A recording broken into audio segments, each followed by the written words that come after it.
Con la visión de la academia. Esto es Red Transformadora, una mirada diferente al día a día del país. Presentado por Santo Tomás, la red transformadora de Chile, comprometidos con los desafíos y el desarrollo de nuestro país. Vamos a hablar de economía, de la economía chilena del próximo año. ¿Va a crecer el PIB sobre o por debajo de lo que está previsto? Vamos a conversar con Pablo Pinto, rector de Santo Tomás, sedes La Serena y Ovalle. Pablo, muchas gracias por estar con nosotros. Bienvenido, rector. Gracias por estar en Infinita. Muy buenas tardes, muy bien, muchas gracias por la invitación, Juan Manuel. Sí, hablemos un poquitito de esto, porque por supuesto que además es más pertinente que nunca, considerando más lo que nos espera el día domingo, que también de alguna manera tiene algún cierto impacto, ¿no? Pero déjame partir preguntándote porque la OCDE redujo su proyección de crecimiento para el 2026, 2,2% si no me equivoco, y primero sería bueno saber qué factores explican este ajuste a la baja y cuán estructural es esa desaceleración que espera o que proyecta. Sí, esa es una muy buena pregunta. Históricamente, cuando uno mira la economía nacional, hay tres factores que explican fundamentalmente el crecimiento de un país. La productividad, que hace varios años ya está detenida, incluso negativa. El trabajo, que hemos tenido un mercado laboral que también está bastante complejo y que ha perdido post-pandemia el dinamismo que lo caracterizaba, y fundamentalmente la acumulación de capital o la inversión. Y es la única en la cual, en esta proyección, nosotros observamos que hay ciertos visos de recuperación, fundamentalmente con esta estimación que significaría que el próximo año la inversión del capital podría crecer alrededor del 5%, lo cual asegura o da las bases sustentables para un crecimiento futuro. De manera que, si uno lo pensara en términos estrictos, hay elementos que son coyunturales, pero a mí lo que más me preocupa que hay elementos que son mucho más estructurales y que requieren de una revisión, de una mirada, sobre todo al alero de lo que el país necesita crecer en comparación con los países vecinos de nuestra región. Ahora, uno mira Hacienda, mira el Banco Central, proyectando rangos algo más optimistas. Uno ve espacio para que esa mejor inercia, si se puede decir así, se vaya a extender del 2025 al 2026 o el escenario cambia de forma muy significativa. Evidentemente, Juan Manuel, acá uno de los elementos centrales tiene que ver con las expectativas económicas del mercado. Y claramente tenemos una situación en la cual estamos en una encrucijada, ¿cierto? Y el entorno, yo diría que el entorno político local es uno de los elementos que puede determinar la tasa en la cual nosotros vamos a crecer, y en un entorno además internacional en donde hay varios elementos de incertidumbre asociados, ¿cierto?, a la situación que enfrentan diversos países, incluso en nuestra región. De manera que yo me atrevería a señalar que todavía no hay elementos centrales como para determinar que el crecimiento del próximo año va a ir al alza, a no mediar que hayan cambios más radicales en términos de las políticas económicas. Ya, cambios que serían radicales, ¿en qué sentido? Mira, hay varios elementos que yo creo que los especialistas se han puesto de acuerdo. Primero, en el mercado laboral. Uh-huh. Yo diría que ahí efectivamente tenemos que avanzar hacia una flexibilización del mercado laboral que permita de alguna manera a las empresas contratar más rápido, y eso es una variable que yo diría que la mayoría de los especialistas hemos concertado respecto de la mirada de cómo el mercado laboral debiera funcionar. Cuando uno piensa que la recuperación post-pandemia ha sido más lenta de la que nosotros habíamos estimado, y que estamos, yo lo decía, a más de 300.000 personas en términos de previo a la pandemia, significa que ahí es necesario revisar cómo podemos dinamizar el mercado laboral al alero de algunos proyectos de ley que se están discutiendo. Ese es un primer elemento. Y el segundo elemento, yo no quiero entrar en los elementos de la permisología y demás, porque ya han sido latamente discutidos y probablemente ahí tenemos que avanzar. Los datos indican que existen más de 100.000 millones de dólares en estudio. Y eso es un elemento que requerimos analizar más profundamente para ver cómo podemos destrabar esa inversión y reducirla en términos de tiempo de implementación. Claro, que eso definitivamente es uno de los grandes temas en el debate puesto sobre la mesa. Hablemos un poquitito de otras cosas. Mira, mirando el consumo privado, la inversión se corrigieron al alza este año. ¿Qué tan sostenible es este impulso cuando se normalicen las condiciones financieras? Sí, a ver, si uno mira las proyecciones que tenía el mismo Banco Central hacia el próximo año, decía que el consumo privado va a estar del orden del 3,2% para el próximo año. Eso es un buen indicador. Todo indicador por sobre el 3% ya es un elemento positivo que puede asegurar algún crecimiento. De manera que, sobre todo, el crecimiento de los durables. Y ahí, tal vez uno de los elementos en los cuales podemos reflexionar más todavía cuando vemos la composición de nuestra economía nacional, es que la construcción es claramente un barómetro de la situación de la economía. La construcción ha tenido un leve repunte asociado a los subsidios que han tenido a la tasa, pero todavía estamos algo lejos de los 60.000 unidades que se vendían hace 5 años atrás. Entiendo que vamos a terminar este año del orden de las 48.000 o 50.000 unidades, que van en la línea correcta, pero de todas maneras ahí es necesario indicar como un elemento central. Y el segundo elemento, que yo creo que hay una posibilidad más positiva, es cuando uno mira la composición del trabajo en Chile. Un 20% trabaja en el comercio. Uh-huh. 1 de cada 5 personas está asociado al comercio, de manera que el comercio se estima puede crecer el próximo año, no al ritmo que creció este año, que estuvo más cercano al 5%, pero al menos un 4%. Y eso puede ser un elemento también positivo para dinamizar nuestra economía, sobre todo por el consumo interno. Ya, que eso también es bastante clave. Y la formación bruta de capital fijo, que en el fondo es cuando vemos que alguien toma la determinación de invertir en algo que es, digamos, durable, que se mantiene, ¿no? También tuvo un repunte. ¿Y qué parte de esa inversión responde a proyectos que sean eventualmente transitorios y cuál podría eventualmente sostener el crecimiento del próximo año? Porque muchos economistas generalmente se basan mucho en esta cifra de la formación bruta de capital fijo. Sí, mira, y esto es como en cualquier familia, cuando uno invierte en algo es porque precisamente está pensando que va a haber un crecimiento. La formación bruta de capital, entiendo que hacia el próximo año está estimada del orden del 4,3%, que es inferior al 5 y fracción que tenemos ahora, de manera que va a haber una ralentización. Pero la formación de capital fijo, que traducido en palabras sencillas es instalaciones, maquinarias, etcétera, es lo que asegura que un país pueda crecer y que una empresa esté disponible a invertir. Entonces, nosotros vemos que la proyección hacia el 2026 es del orden del 4,3%, pero hacia el 2027 estaría levemente por bajo eso, en cerca del 3%. Entonces ese es un elemento que es preocupante, pero son decisiones que tienen que ver también con la expectativa de las empresas, de los empresarios y de quienes deciden invertir. De manera que eso también es transitorio y se puede cambiar y modificar. Y cuando estamos mirando a la OCDE anticipando inflación cercana al 3%, ¿cómo influye ese escenario inflacionario en el crecimiento potencial y en las decisiones de inversión también? Mira, yo creo que en los últimos 5 años hemos aprendido todos más de economía mirando la realidad propia del país. Hace 5 años no discutíamos sobre inflación, en Chile al menos. Lo discutíamos cuando mirábamos, por cierto, casos de países vecinos. Y cuando repuntó la inflación producto del periodo post-pandemia, nosotros nos dimos cuenta que la tasa política monetaria, que es la que fija el Banco Central, es fundamental como el instrumento hacia el cual los distintos instituciones financieras pueden prestar plata.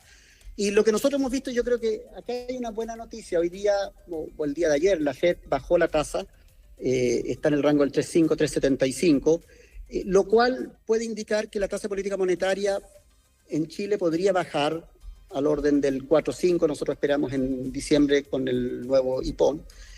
Y eso es un elemento muy positivo porque de alguna manera proyecta una inflación que este año va a terminar en el orden del 3,4, 3,7, pero el próximo año podría converger a la meta que es un 3%. Entonces, en la medida que eso es capaz de converger a una meta del 3%, significa que la tasa política monetaria puede seguir cayendo, sobre todo hacia finales del próximo año, y eso incentiva la solicitud de créditos, tanto de consumo como créditos de más largo plazo. Claro, y también tiene ahí un impacto que es bien directo.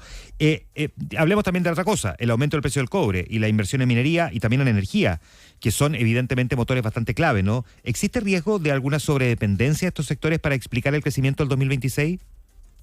A ver, yo diría que en general, si uno ve la composición de nuestra economía, hemos tenido siempre una dependencia de los recursos naturales.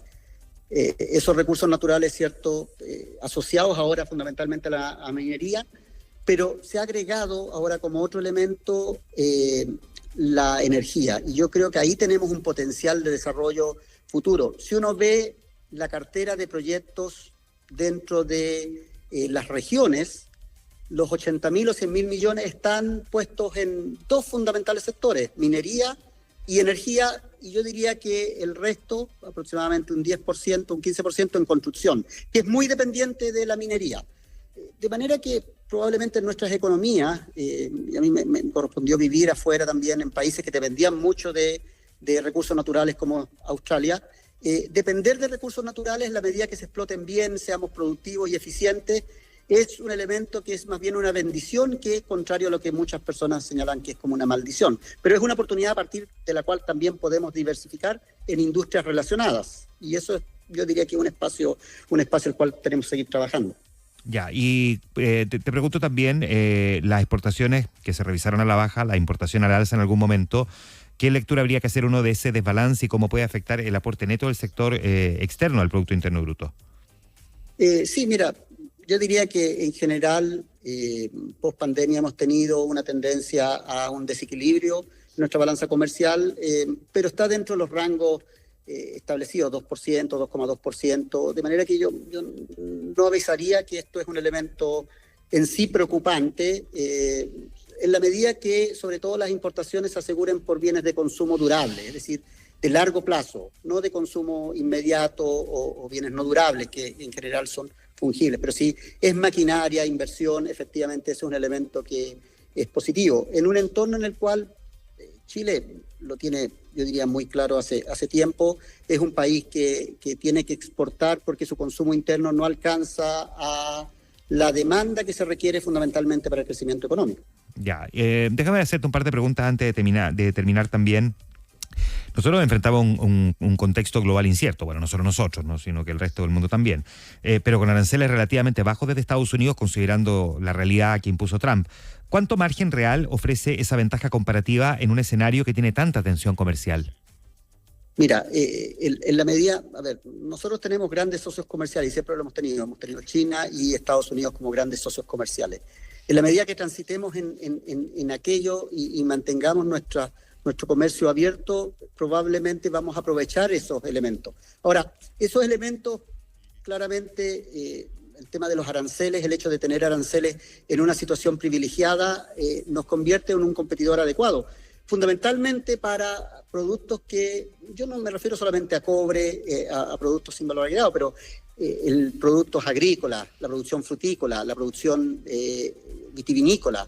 Eso nos permite entrar a estos mercados compitiendo a mejores precios, lo que nuevamente nos permite asegurar algún elemento de competencia.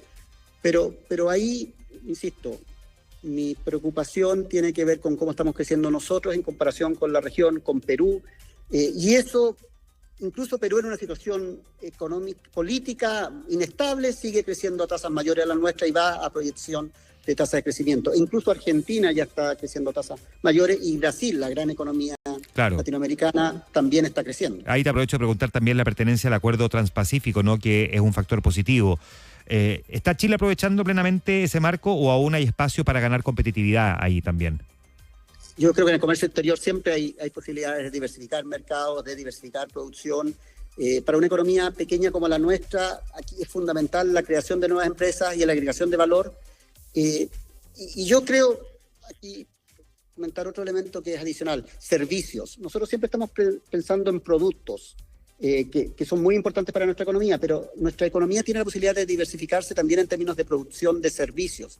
Y servicios asociados, por ejemplo, a la minería, servicios asociados, por ejemplo, a las energías. Y las capacidades tecnológicas que tenemos en Chile no la tienen en el resto de las regiones. De manera que, así como lo hicimos con la industria acuícola, por ejemplo, en donde gran parte de la producción acuícola se dio en un mercado vecino con técnicos nuestros, podemos hacerlo también en servicios como la minería, pensando que allende los Andes, ¿cierto?, Argentina va a crecer mucho en minería y por tanto ahí tenemos un potencial muy fuerte para seguir creciendo. Y hablé un poquitito también de la advertencia de la OCDE sobre la necesidad de una consolidación de fiscal gradual, ¿no? Cuando cuando plantea esto, cómo compatibilizar el ajuste fiscal con crecimiento sin que se vaya a frenar también la actividad, porque eso siempre tiene un riesgo, ¿no? Sí, correcto. Mira, yo creo que se ha discutido bastante respecto del nivel de la deuda de Chile. El nivel de la deuda de Chile, que está al orden del 40%, 45% que va a llegar, ha ido subiendo muy fuertemente en el último periodo. Y en ese sentido, probablemente ahí hay un elemento a considerar. No podemos seguirnos endeudando en términos públicos, no podemos seguir endeudándonos a nivel público porque eso va a generar un desbalance. Y por tanto ahí vienen las restricciones para el próximo gobierno. ¿Cómo es capaz de mantener un nivel de gasto sin seguir abundando en un gasto público que de alguna manera va a perjudicar en el largo plazo a nuestra economía? Entonces ese balance no es fácil. Ahora, todos los economistas señalan que estamos en un equilibrio bien justo, pero no tenemos que pasar el 45% y estamos cada vez más cerca de aquello. Claro, y por supuesto que ese siempre es un desafío. Déjame preguntarte por último, desde una mirada regional, cómo podrían impactar las proyecciones de crecimiento en zonas, no sé, como Coquimbo, el Norte Chico también. Oye, es una tremenda pregunta esa. Y me parecía muy pertinente hacértela también, considerando dónde está en estos momentos, además. Mira, Coquimbo yo creo que tiene un caso de estudio único, ¿cierto? En la minería, no lo vamos a nombrar, pero lo indagarás, digamos, y entenderás cuál es el caso. 10 años un proyecto detenido, parado, sin inversiones, y por tanto Coquimbo requiere dinamizar inversiones, sobre todo para crecer como lo ha hecho la región de Atacama, la región de Antofagasta, y ahí hay un gran desafío. Coquimbo se ha mantenido en la medianía de la tabla. Nosotros celebramos este año, ¿cierto?, el campeonato de Coquimbo Unido. Yo debo señalar que yo soy del equipo vecino, pero fue una buena noticia, pero efectivamente enfrentamos ahí un gran desafío en la macrozona norte, sobre todo la macrozona norte, en donde los desafíos tienen que ver con las inversiones en la minería, los desafíos tienen que ver con las inversiones en la energía, y los desafíos además se ligan con el tema hídrico, en donde hemos sufrido hace ya varios años una sequía y en donde yo diría que más de una década hemos tenido detenido la posibilidad de instalar una desaladora en nuestra región que va a facilitar el consumo humano y también el consumo de la agricultura. Perfecto. Gran conversación esta tarde con Pablo Pinto, rector de Santo Tomás de La Serena y Ovalle. Pablo, un gusto poder conversar contigo. Muchísimas gracias. Muchas gracias, Juan Manuel. Un saludo a todos. Que tengan un buen fin de semana. Que esté muy bien. 7:27. Esto fue Red Transformadora, una mirada diferente al día a día del país. Presentado por Santo Tomás, la red transformadora de Chile, comprometidos con los desafíos y el desarrollo de